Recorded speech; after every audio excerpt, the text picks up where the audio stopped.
All right, welcome everyone, welcome. So my name is Gavin Lawler, I'm the principal of Collegium Charter School, and I'm joined by a couple of our members from our PBIS core team that we have at our school.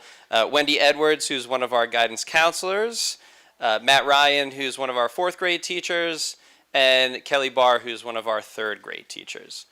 And we also have Beth Sosha, who is our IU consultant sitting in the front row, feeling like a very proud parent for us, I'm sure.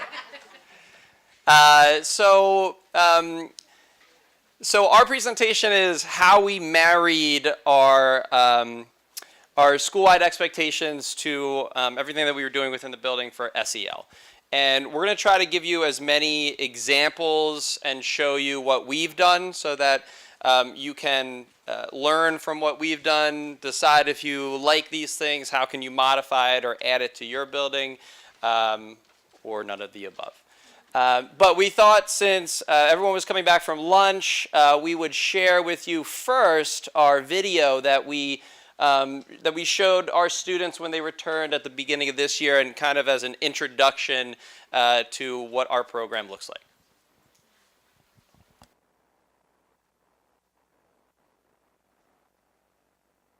This should be played at high volume.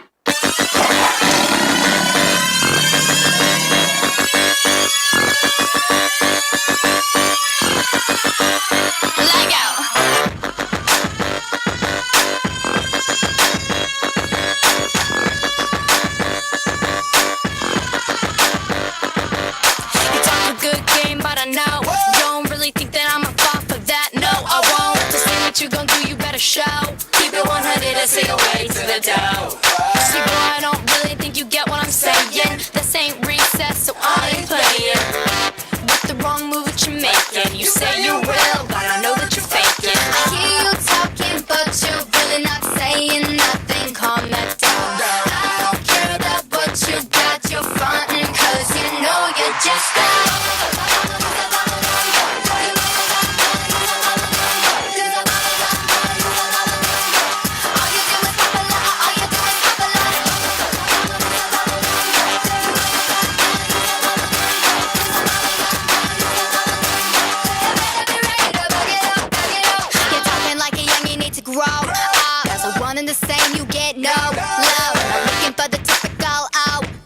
not even with a visual.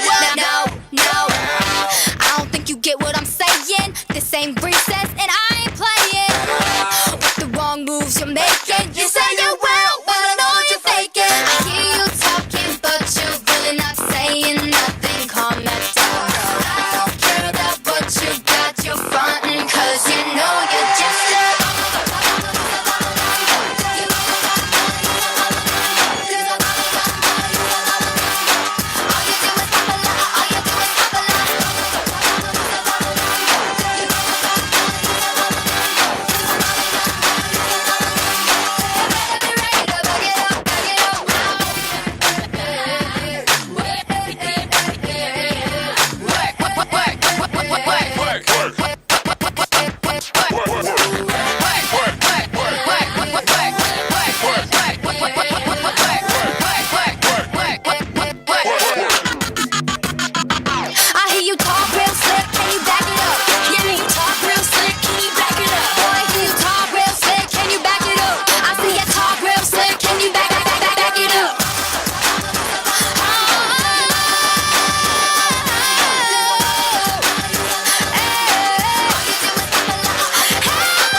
Okay, so hopefully that knocked you out of any food coma that you had.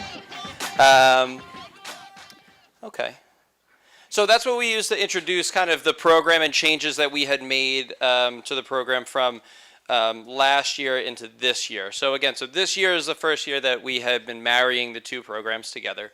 But at the end of last year, we said, you know, we have too many we have too many programs within the building, and we need to converge them. We need to marry them together for the sake of our children understanding them, and for staff sanity, et cetera. So we moved toward PBIS at the beginning of January 2014, and you can kind of see how we track through. So we got Tier 1 Fidelity in 16, 17, and then started also that year piloting the second step program and the lessons within the classroom, and tried to build more capacity of the SEL program and characteristics that go along with that.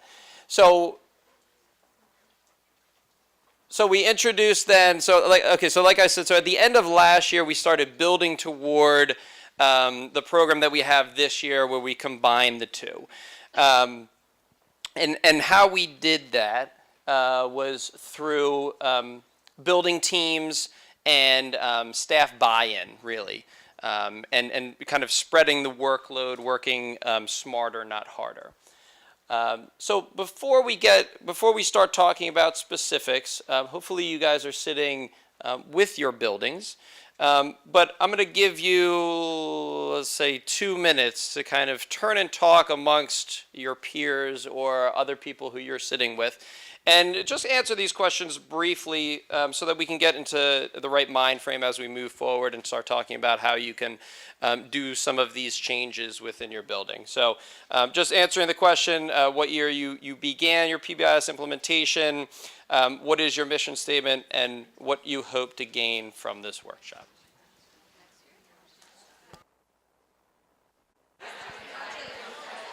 All right, so I'll just call everyone back together. So, okay, so like I said, we began by rebuilding the foundation by working harder, not smarter. So we met with Beth, who helped us work through some of our school-wide programming and helped us identify how to best consolidate our programs. And so, like I said, so last year we developed building-level teams. The teams were directly linked to accomplishing this task. And so the reason why we went with building teams was, one, the task of doing this work was too much for our PBIS core team, which has, what do we have, 12 people on it? Yes, 12 people. So it was just too much for 12 people to take on. So we split the work out amongst the rest of our building staff. And it also allowed us to accomplish a lot of other aspects by doing it that way. So our building teams, we had representatives from each grade level and special areas and support staff. So IAs are on building teams. Anyone who interacts basically with children over the course of the day is put on a building team. And then that specific building team, which Kelly will talk about next, the specifics and what they look like, are charged with a specific school-wide task that's applicable back to the PBIS philosophy. The other aspects and the other reasons why we decided to go the route of building teams is the positive impact on staff. A question? Yeah, so is the core team that you're talking about kind of a district? So like what core team? So How is that core team separate from the building team? Gotcha. So our core team, team members focus primarily on like systemically how the PBIS program and philosophy is being distributed or spoken or lived within the building. So that was like the core team were the people who came together first to design what our PBIS program looks like in the building. And then as we've moved forward and realized that we need to make tweaks to that program and incorporate these other aspects of it, that's when we said, we need a little bit of help with it. This is too monumental for just us. And Gavin, another key aspect of that, I remember we were talking a lot of, another key aspect to that was, our core team has been doing this quite a few years, but one of the things they talked to us about in PBIS is getting buy-in. So one way we were going to get buy-in was by getting all of the staff directly involved with the PBIS philosophy. And I'm sure many of your buildings, you have committees, probably some kind of a staff support team of some kind. There's lots of things that already exist in your buildings, and that's what we found too. We had a lot of these teams kind of in place, but there was some imbalance with it. So we just did an inventory, which I'll let Gavin talk more about it through that process with Best Social. We did that inventory to lead us to a place where everybody was involved in more of an equitable manner. So again, positive impacts on staff. Again, like Wendy just said, we have more buy-in. So more people were allowed to participate and take part in this PBIS mentality and how it's being applied within the building. Again, like we said, we were able to divide the workload across the building rather than just the core team member, increase the ability to maintain and build programs. And then the other aspect that it did was in doing so, we also created a lot more leadership opportunities for teachers within the building. And through that, have been able to design a lot of professional development this year that are directly teacher-led, in line with PBIS and academic content areas. All right, so I'm going to hand the mic over to Kelly, and she can talk about specifics. Okay, so like Gavin mentioned, we ended up making our building teams. This mentality came from the work smarter, not harder. So as you can see, it is a little small on the screen, but every teacher, IA, special area teacher is involved in our building teams. Teachers were able to fill in a survey so that they were able to have some input on where they felt they would fit the best. So we have, just for a few, we have an incentives team, we have a student leadership team, and the fundraising team, which is actually the team that I'm a lead on. So I was just going to focus a little bit more on that. We do a lot of fundraisers that the money then supports our PBIS and ROAR program. Just like our ROAR t-shirts, our students also have days that they can wear their ROAR t-shirt. Ours are dark blue, theirs are light blue. So we do have some ROAR t-shirt sales twice a year, and the students then can wear them every other Wednesday of the month, where we can do a couple different lessons and review.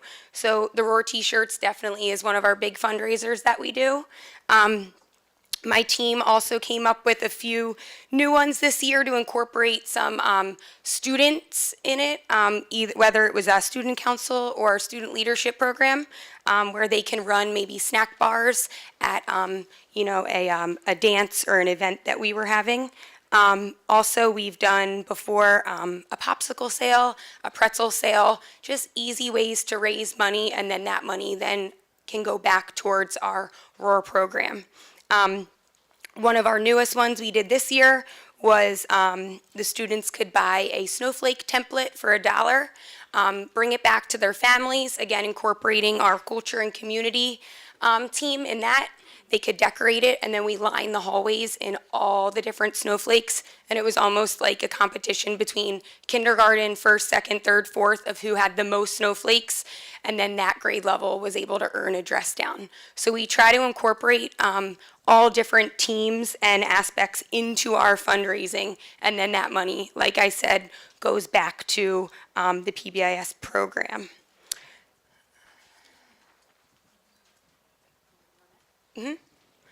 So with that being said, we were going to give you a little bit of team time here, probably a little bit longer than the first one, maybe about 5 minutes, just to think about some teams that you currently have in place in your school, and if they support your PBIS system.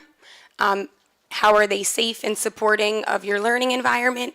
And are there teams that you feel you could maybe consolidate, which we ended up realizing that there were definitely some teams we can consolidate and then eliminate the energy so that way you could put it into a different area of need. So we'll take about 5 minutes for you and your team to talk, and then we'll have some volunteers. hoping everyone had plenty of time to discuss with their team. Somebody did ask us to put our teams back up on the slide, that way they could refer to them. But we are going to move to the next slide so we can see the different questions. And if anyone would like to volunteer, maybe to share out the conversation that they had with their team or anything that they feel would be beneficial for anyone to hear. No, yes. Does anyone currently Yes. doing like, or does anyone have building teams at the building level to address? Okay. All right. Couple. Okay. Who? Yeah, go ahead. When do you meet? Like, is there Oh, good. a contract time you're meeting, or how do you get everyone together? That's a good question. And I think was supposed to talk about that and forgot. We actually, our lovely admin have put aside time. Based on dismissal duty, we have depending on, the teams were color coded because it's week A or week B. So depending on week A or week B, my team meets on week A, so then I have dismissal duty on week B, so we alternate. So then that way we can get to meet twice a month. So it works out great.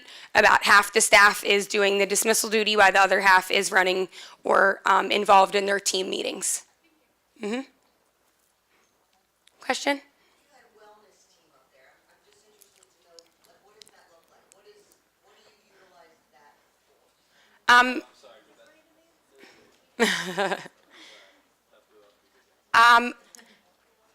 The wellness team, I know they promote a lot of healthy eating habits, safety, some exercises. I know they do a lot of newsletters within the building. I think they try to do it about once a month. They will give out a healthy recipe. They will say events that are going on around, whether it's a walk event or a run, things like that, just to get the community healthy and There's aspects of it for the staff, so they do a newsletter with like just healthy eating tips, recipes, 5Ks, local 5Ks, that kind of stuff. And then there's also the student component where they do like programs like Go for the Green Day and things of that nature. Yep. The first year that we started this, which was last year, we have a mindfulness guru in our building, so he was on the wellness team as well, which directly connects to what we'll be talking about a lot today next on the social emotional learning piece. So if you had an opportunity, hopefully you were able to share some of the teams that your building have. We're excited about this because we're hoping to learn from you as much as hopefully you can learn some things from us today. So we'll just kind of scroll down slowly you can kind of see what some people have shared, and we can also make the list available at the end with the PowerPoint. Oh, I like the Sparkle Club. Kudos tickets. What's SILT? SILT. Who's Lisa? Can I ask you what SILT is? Excuse me. Staff Instructional Leadership Team. I like that. That's very cool.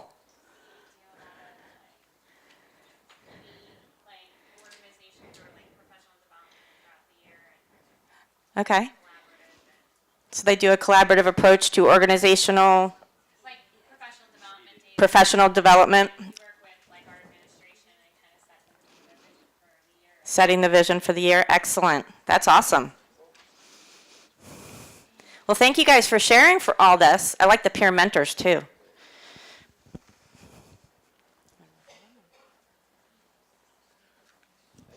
Thank you for sharing. So I want to move into the next section, which is on kind of the crux of why we're here today, is to talk about not just that Tier 1 piece that maybe most of you have in place. Raise your hand if you have a matrix already. It's already designed, ready to go. Raise your hand if you have like building teams. Maybe you got some buy-in, more that. Okay. So what we were finding with our matrix, I actually was on a building team called the Social Emotional Learning Team. the very first time we did building teams. And what was cool was that everybody on the team represented somebody in the building or group in a building. There was an IA on the team, there was special education personnel on the team, there was a person from each grade level on the team. And what we found as we were meeting throughout the year, it turned into kind of a focus group. And we discovered that our matrix, although wonderful in and of itself, was somewhat clashing or overlapping or redundant in some way with our social emotional learning program, which we use Second Step. So what we realized was this has been in place for a while. Of course, I called Best Social and said, what do you think about this? Do you think we, could maybe combine some things or the language or something? And that's kind of how the conversation started. And I think that was around January. We started thinking, you know what, we need to think about how to get our whole building in the unified approach to social emotional learning. How do we do that? Well, we're noticing some of the things in the matrix maybe are either a barrier or are not present. Some of the social emotional learning language is not present in our matrix. So that's what led us to the process we went through. It was about 4 months, I'll be honest with you, of meeting and meeting and meeting, and different ideas were coming up. We were going back to, the grade level representatives were going back to their grade levels, getting ideas, meeting with teachers, getting feedback, talking to administration. What are your thoughts on this? It was a process. And by the end of the school year, we had redesigned, pretty much, we called it re-envisioned ROAR Matrix. And we presented it to staff for us to roll out the following year. And it was an exciting opportunity because as a school counselor, I, of course, love social emotional learning. I love teaching Second Step. I love helping teachers teach Second Step. It's very fun. But, we only have so much time in a day. So when we don't want to just stack everything on top of each other because then it's never going to get done with fidelity, and that's our goal. So we've been working towards fidelity with Second Step and realized, we need to go the next step, but we got too much going on with all these ROAR Matrix lessons, and we have Second Step lessons, and so that's what I want to talk to you about now.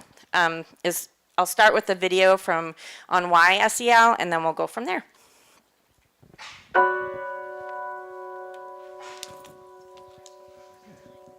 My job as an educator is to get all of my students to the same place every morning. No matter how they've started their day, no matter what mood they're in, no matter what the circumstances of their lives. And that place is ready to learn.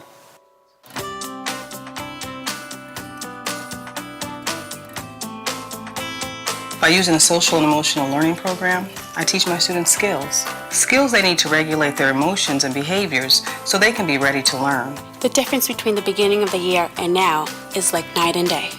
My students are really using the skills to help them learn in a focused way. My students are behaving more respectfully. You can actually see them building skills that help them get along better with others. And when problems come up, they're now better equipped to solve those problems. For more than 25 years, social emotional learning programs have gained an impressive body of evidence, showing that foundational skills like being able to take another person's perspective, managing emotions and behaviors, and solving problems contribute to success in school and in life. Studies show that students enrolled in social emotional learning programs scored at least 10 percentage points higher on achievement tests than peers who weren't enrolled. At the same time, discipline problems were cut in half. At Committee for Children, our programs draw from this well-established body of research to create engaging, teacher-friendly curricula. As we move forward, we're also paying attention to the latest research in brain development and how children learn by incorporating into our programs skills like focusing attention, listening, and staying on task, all of which contribute to academic success. The kids are much more able to regulate themselves now and be able to work on their own. I don't have to spend so much time on classroom management. You can learn new things like how to calm down and talk to other people kindly and respectfully. I stopped, I named my feeling, and then I counted down from 10. I love catching them using the skills without me prompting them. And I see it every day, and I don't just see it in the classroom. One of the things that strikes me about the program is how relevant it is for them now and how relevant it's going to be for them as they grow up and become adults. I'm here to make a difference in my students' lives. And hopefully in this world. If we can do a small part in preparing our kids to make good decisions, To have strong, positive relationships with others, To be happy and successful in this world, then we know that that we've done our job.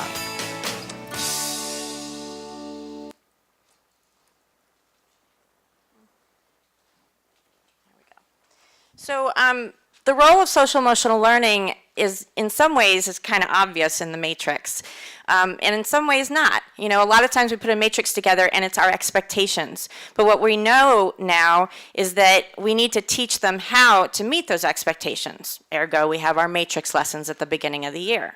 What happens when they forget them? Well, we need to reteach them, right? If you have a social emotional learning program like what you just saw, there's 4 major components. There's those skills for learning. Every kid needs to know how to focus attention, how to listen. These are all skills that help them meet those expectations. So we changed the language in our matrix to fit a lot of the social emotional learning skills we were already teaching them. And here's the best part, we changed our matrix lessons. We now use our social emotional learning lessons as our matrix lessons. I mean, think about that. You're no longer creating all these lessons, not that we don't create any, we do create the routine lessons and all those, we still have to do those, but these lessons are taught up front at the beginning of the year, kind of an overview of them or a reteaching of the previous year, grade level, like say a 3rd grade teacher will teach a 2nd grade kind of reminder on listening. And then they launch into the school year already having that refresher on what the expectations are. So when we say listen with attention, this is what it means. And every student is getting these lessons on a developmentally appropriate level from a program that we know is evidence-based. So we're not worried, are teachers teaching the right things or using the right language? Of course they are, because it's all scripted and it's all consistent and comprehensive from K1, 2, 3, 4, 5, 6, all the way up to 8. And I'm pretty sure they're working on a middle school and high school, or a high school program as well. So what we did was, where are we now? Oh, we, of course, have to have time for it too, so daily class meetings is part of our recipe. The social emotional learning lessons can be taught in those settings as well, and we have resources that can be reinforced during those class meetings that are connected to our social emotional learning program. We do mindfulness practice is embedded in 2nd step. Also, executive functioning skills is embedded in 2nd step. So we're not, again, attaching another program on top of another program. Raise your hand if you know MindYeti. Have you heard of MindYeti? That is by a committee for children. It's part of the 2nd step program. It is an additional fee to get the app, but there's a lot of free stuff available from it as well. So a lot of the language is embedded in there too. The reinforcement of social emotional learning skills is also part of the social emotional learning program. And that's where we were able to go a step further, which we'll talk about in a minute, is what it looks like to the kids. What do they see? What do they experience directly to kind of remind them about these skills? And, if I'm showing roar during this class, I get a point. Because we know that the moral development of children requires some type of a response, a positive response, for them to understand that what they're doing is what's expected. So we're excited about kind of the progress we've made over this past year. We were going to show you a sample, but we're not going to. We did start with 2nd step, like you said earlier, about 3 years ago with the counselors teaching 11 lessons. But then we realized that by a counselor pushing in and teaching a lesson and then leaving, that wasn't being done with fidelity. So we started a model of I do, we do, you do. And in the process, the counselor and the teacher teaches it together, co-teaches it. So we started that last year. And then we're moving towards some teachers who have had this experience for a couple of years, now getting into the you do place, where they take the lead. The counselor's still present, but also if the counselor gets pulled, no big deal, the lesson continues. And we all know school counselors get pulled, don't we? Any school counselors in the building? All right, yeah. So we're really excited about that partnership as well, because it's a direct connection then also when there are kind of those tier 2 and tier 3 interventions. We are connecting all of it to our tier 1 programming, which is our social emotional learning second step program. Do you want to take we're just going to take 1 minute. If you would just share the social emotional learning programs that you are using, all you have to do is kind of type in the name of it and then share it out. That would be awesome. They were very excited that we were presenting today, so they sent a whole bunch of these magazines that talks about all of the second step materials. So if you want one, you're welcome to grab one on your way out.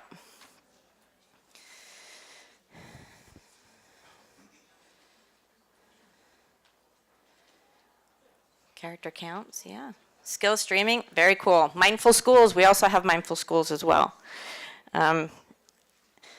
That's great. Thank you for sharing. And again, this data will be something that we'll share with you at the end of our presentation as well. So as part of our process, when we were changing the matrix wording, we realized we got to change our mission statement. Raise your hand if you've had a mission statement for more than 2 years. More than 3 years? More than 4 years? More than 1 year? Okay, so the mission statement that we had was good, but what we wanted to do was make sure that the language matched our social emotional learning program and the philosophy of where we were going with trauma-informed care as well. So as you can see, there's things like safe and supportive learning environment. We took that from the second step research that was shared with us. Explicitly taught and reinforced. We wanted to make sure that was in there. And then we changed our core values of respectful, outstanding, accepting, and responsible.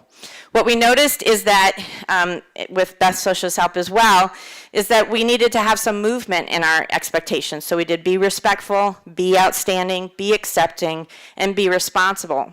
Now originally, we had it as respect it, own it, accept it, and be responsible for it. That was our original matrix. It was a good set of values, but what we noticed is there were some things missing. There was no place to put any type of accepting each other for their differences. There was really no place for that. There was a big emphasis on being responsible for your behavior, but not a lot of language that helped students understand what they can do to the growth mindset language of what they can do to change their behavior. So that's why we made those changes, to be respectful, and then we included the second step language of listening with attention and keeping personal space. Be outstanding, which got the growth mindset in there, and the focusing attention. Be accepting, show empathy. I don't have it all memorized yet. I will soon, though. And then be responsible, which included those calming down strategies that you heard those students say. Stop, name your feeling, calm down. We put that all in there because those are the expectations. The expectations are not that you're going to be perfect, but that when you're faced with a problem, here's what we expect to see you do. And when you do that, we will acknowledge it. We will praise your effort to do it, and we will celebrate as a community because now we're all working on becoming better together. And that's kind of the PBIS philosophy, not that we have to be perfect. So we were excited about that, so we reimagined it, and we'll skip through that one. So I want to just give you maybe 1 minute? 2 minutes. We'll give you 2 minutes to talk amongst your team. Think about your mission statement. Think about your matrix. What could you change? What could you tweak? It doesn't have to be a complete overhaul, but what could you tweak? And I'll just say one last comment. The one value we wanted to keep and make sure kids really kept in their language was own it. We liked the own it, or the ownership piece. So that became part of being responsible, was owning my choices. We kept that language in there. We just put it in a different spot. So there's different options on how you can handle it. So take 2 minutes, talk to your team, maybe come up with some ideas that you can bring back, and then we'll continue on to see what it looks like to the students. That we introduced was Show Me Roar, and it includes eyes watching, ears listening, mouth quiet, body still, and hands free. So if you could show me roar in 5, 4, 3, 2, 1, thank you. That's part of our new matrix as well. So next we're going to talk about identifying how students interact with SEL across the day through our incentives programming and different aspects of that. Good afternoon, everybody. So I'm going to come on this side of the room a little bit. So on the student side of it, we use Class Dojo for our point data center, I guess you could say.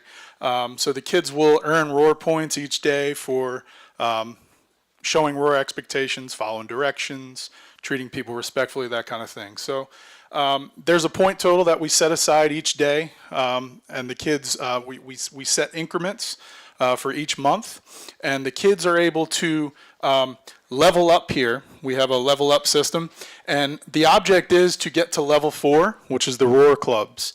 And the kids are able to participate in a series of clubs that they choose in technology class. They take a survey, and some of those clubs range from there's a movie club, there's iPads, there's Fun with Mr. Lawler, which is science experiments, there's Legos, yoga, that kind of thing. So the kids are obviously aiming for level 4, and then level 5 is beyond that. So in order to get level 5, they earn more points than the allotment of points. And how they do that is they get skill tickets. And can you go back to that slide? Yeah, there you go. Here's a skill ticket here.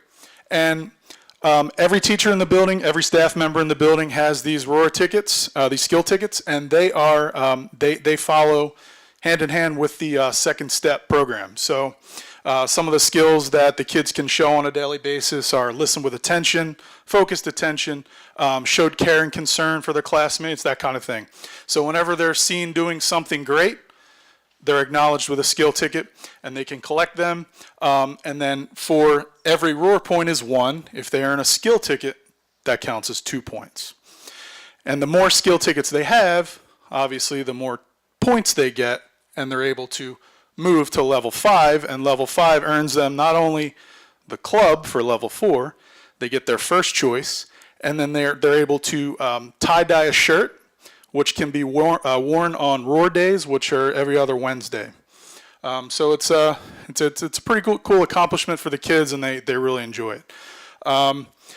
As they earn skill tickets throughout the week and the month, they get automatically put into a raffle, and those names are chosen randomly for each grade. And the names that are chosen weekly earn a golden ticket, roar ticket, and they're able to go down to Mr. Lawler, Mr. Thorpe, Mrs. Camburn, the principals here. They get a problem-solving pencil. They get to take a picture, and it's a real honor. The kids really enjoy it. So the skill tickets are new this year, and I feel like the kids are really responding well to it because they're able to be acknowledged 5, 6, 7, 8 times a day. And a couple of the kids in my class, I teach 4th grade. There's a little contest going on with how many skill tickets they earn, and they really enjoy it. So I think it's very beneficial for the kids. Next slide. This is the daily morning pledge that after our announcements, Mr. Lawler concludes our announcements with our pledge. I have my kids raise their right hand, and we go through the pledge every morning, and it kind of just goes through our roar expectations and what we expect daily, and they recite it and they repeat after Mr. Lawler, and we begin our day. So that's a good way to get started. This is the Show Me Roar that Mrs. Edwards just talked about. It's a universal thing, so it's across every classroom in our building. So the kids know they know what's expected in each classroom, so there's no surprises. Positive feedback, we talk about, if you were in the red room earlier, he talked about the 4-to-1 ratio. So we focus on that. You know, we try and give positive reinforcement to our students. You know, we focus on a growth mindset as compared to a fixed mindset. So we like to say, you know, I can't do it. We like to turn it around and say, I can do this. This was challenging, but I'm ready for the challenge, and I'm going to work real hard to see if I can achieve it. And then this is our skill ticket that I talked about briefly. And back to that skill ticket for a second. These, as the kids learn the various skills in second step, those skill tickets get larger, so there's more skills that can be seen or achieved throughout. So the first month, I think it was August and September, there was like 4 or 5. In October and November, there was like 6 or 7, and so forth. And then we kind of, you know, the paper's only so big, so we kind of recycle them. And this is the Roar ticket winners. And the kids are, they're put into the raffle, like I said, when they earn the skill tickets, and then they're chosen at random, and they come down and get a picture. This is a real honor for the kids. They really enjoy doing it, and it is as random as we can make it. Yeah. So one of the issues that we had in previous years was the Roar ticket. The Roar ticket we were saying was supposed to be earned by kids who consistently showed good behavior, or the Roar expectations. And so one of the issues that we were having was, how do we provide that feedback back to students who don't consistently show the Roar expectations? And how do we do that in a way where if Matt consistently shows expectations but Kelly doesn't, and I want to give Kelly that reinforcement, how do I do that without Matt going, well, what the heck, I've been trying all year, kind of thing? So excuse me, the skills tickets the skills tickets were just another avenue to be able to do that, because they focus on the second step skills. So I can say, wow, Kelly, you did a great job showing empathy today, and that gives her the positive feedback of getting something, that acknowledgement from the teacher, but still separating the two, between one that shows like consistent, just everyday amazing behavior versus another one that just is a direct feedback and linked to the second step skills. And so this leveling up chart that is in every classroom across 150, that's our building.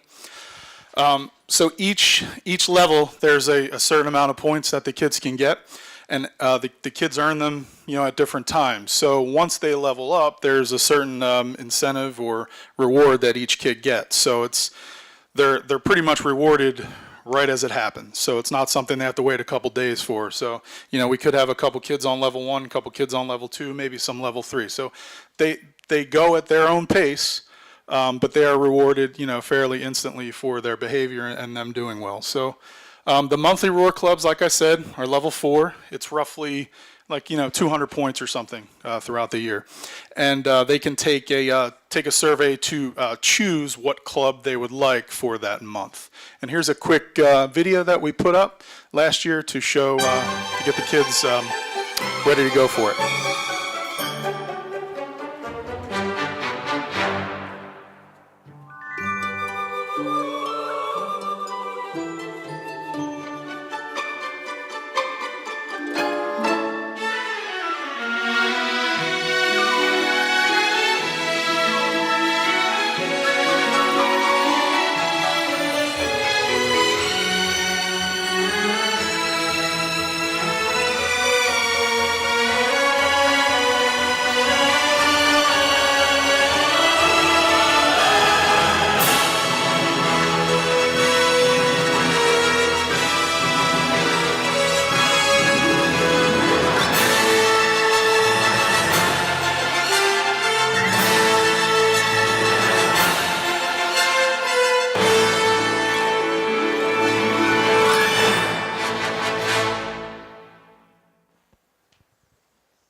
That has proven to be very successful, like I said. I've said that a few times. But it is really cool. The kids really enjoy it. So ongoing reinforcement throughout the day. I'm kind of trying to speed through because we're almost out of time. So Wendy Edwards already talked about this a little bit. So We chose Wednesdays because that was the day that we saw that was the most behaviors that we've seen. So when we looked at our data, we made Wednesday that day. So we wear Roar t-shirts every other Wednesday of each month. The kids can wear their Roar t-shirts again as well. And we reinforce positive behavior and certain skills that we may need more work on within our classroom. And the important thing is, and you guys all know this, you have to model everything. So you can't assume, especially with the younger ones. So if you want that, if you have a specific expectation, it needs to be modeled, and the kids need to understand what it is that you want them to do and you expect them to do.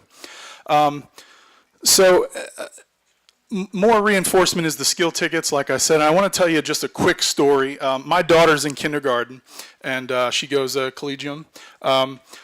She was coming home every day, not eating her lunch. The only thing she'll eat is peanut butter and jelly, and she would come home every single day with the peanut butter and jelly sandwich still in her lunchbox. And my wife and I are like, "Why aren't you eating your sandwich?"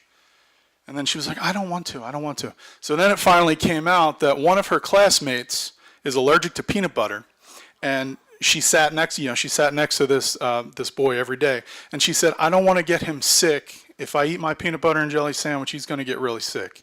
So that was after I found that out, I was like, whoa, that's pretty cool. That's pretty much showing empathy to a T. So she was actually rewarded for that with a skill ticket, and just some of the things that the kids do on a daily basis, that's what they're rewarded for. So it's in the moment. Like I said, any staff member has a skill ticket, and if they see something that's happening on the recess playground or in the cafeteria, in the library, in the hallway, in the classroom, wherever, they are rewarded immediately. So it's a very good program, and I think the kids have really responded well, and I think we're pretty successful with it.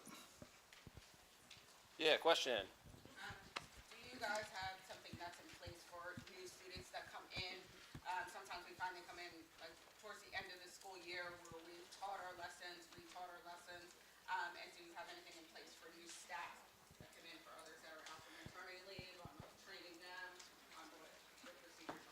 Yeah, we do.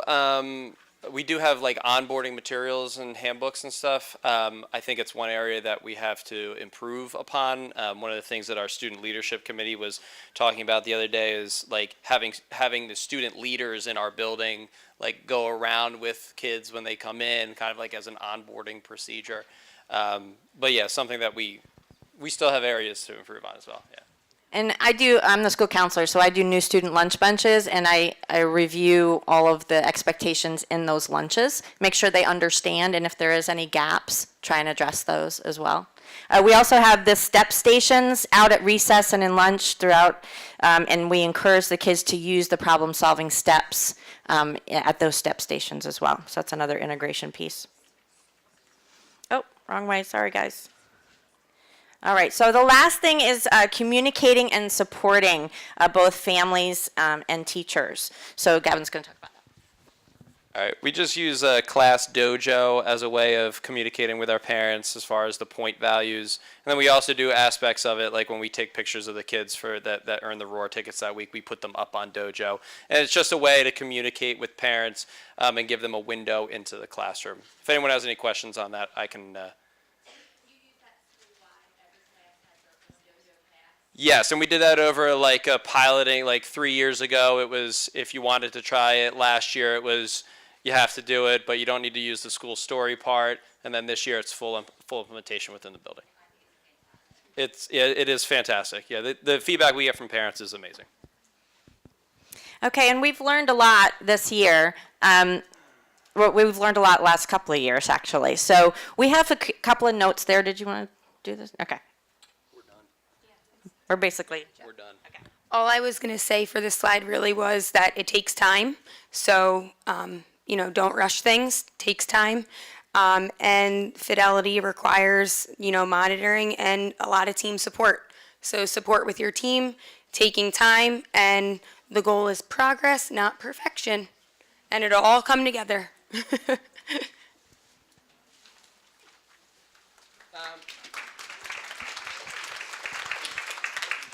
Thank you. I know we whipped through a lot of stuff at the end relatively quickly, so if anyone has any questions on specifics and you want to hang out afterwards, we'll be available if you have any questions for us, and then any materials and et cetera are up here as well. Thank you so much for coming to our presentation.